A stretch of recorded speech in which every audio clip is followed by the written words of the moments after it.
natural latex or oat husks. They're both very snoozable. Like you're gonna be able to sleep during Daffy's riveting lectures. I can't hear you, already napping. Sweet molasses! Who can tell me what this is?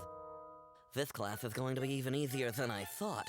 That is clearly an anvil. Wrong!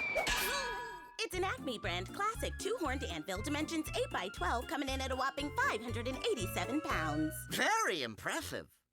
Wrong! Oh.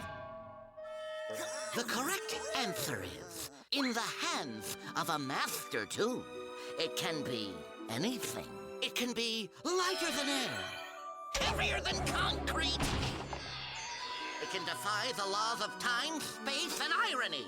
To master it, you will need to understand physics, quantum mechanics, macroeconomics, and ancient Greek.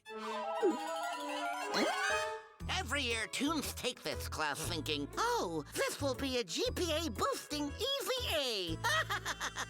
Wrong again! This is the hardest elective at Acme. For most of you, the only A you'll get is in the word